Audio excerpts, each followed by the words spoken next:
د درود شریف د ویلو فضائل او فوائد. أعوذ بالله من الشيطان الرجيم. بسم الله الرحمن الرحيم. إن الله وملائكته يصلون على النبي يا أيها الذين آمنوا صلوا عليه وسلموا تسليما. صدق الله العظيم. سورة الأحزاب شپږ پنځوسم نمبر آیات مبارکه دویشتم پاره. ترجمه: بشک الله او د هغه فرشتي پر پیغمبر صلی الله علیه و صحبه وسلم درود وایي. ای مؤمنانو تاسې هم پر هغه درود او سلام ووایاست. محترم مسلمانانو، د درود شریف د ویلو ډیر فضائل دي. د هغوی د جملې څخه اول د درود شریف ویل د الله جل جلاله د رحمت ذریعه ده. لکه رسول الله صلی الله علیه و صحبه وسلم مبارک فرمایي: من صلى علي صلاة واحدة صلى الله عليه عشرا. رواه مسلم و ابو داود. ترجمه: څوک چې په ما باندې یو ځل درود ووایي نو الله تعالی به په هغه باندې لس رحمتونه نازلوي.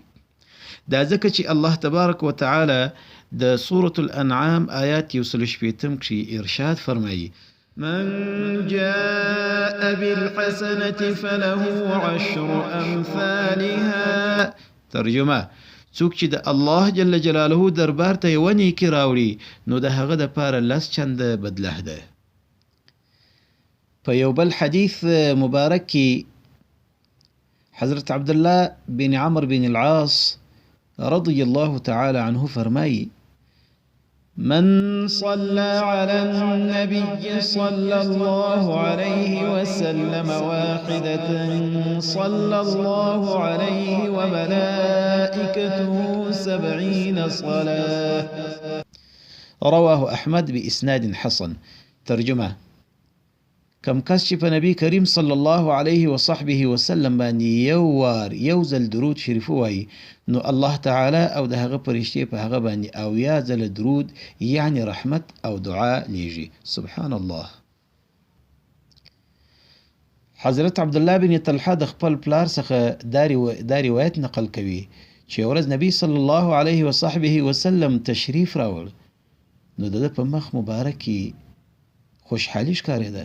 صحابه کرام عرض ورته وکړ: يا رسول الله إنا نرى في وجهك بشرا لم نكن نراه. أجل أنه أتاني ملك فقال يا محمد إن ربك يقول أما يرضيك ألا يصلي عليك أحد من أمتك إلا صليت عليه عشرا ولا يسلم عليك إلا سلمت عليه عشرا. رواه الدارمي. ترجمه: صحابه کرام د الله رسول ته فرمایي: ای د الله رسول، موږ ستا په مخ مبارک کې داسې خوشحالي نن وینو چې د دې مخکې مو هیڅ وخت هم نه ولیدلې. نبی صلی الله علیه و صحبه وسلم مبارک ورته فرمایل: اجل هو، ما ته اوس حضرت جبرائیل علیه السلام راغلی و او راته ویل چې ای محمد صلی الله علیه وسلم، ستا رب فرمایي چې آیا ته خوشحاله نه یې؟ یعنی خوشحاله اوسه په دې خبره چې ستا یو امتی په تاسو باندې یو ځل درود ووایي نو زه به په هغه باندې لس رحمتونه نازلوم، او چې ستا یو امتی په تاسو باندې یو ځل سلام ووایي نو زه په هغه باندې لس ځله سلام وایم. سبحان الله. دوهمه لویه فایده د درود شریف د ویلو محترمو سامعینو د نبی علیه الصلاة والسلام د شفاعت ذریعه ده. رسول الله صلی الله علیه و صحبه وسلم مبارک فرمایل: من صلى علي حين يصبح عشرا وحين يمسي عشرا أدركته شفاعتي يوم القيامة. رواه الطبراني. ترجمه: څوک چې په ما باندې د سهار او د ماښام په وخت کې لس واره درود شریف ووایي نو هغه ته به د قیامت په ورځ ما شفاعت نصیب کیږي.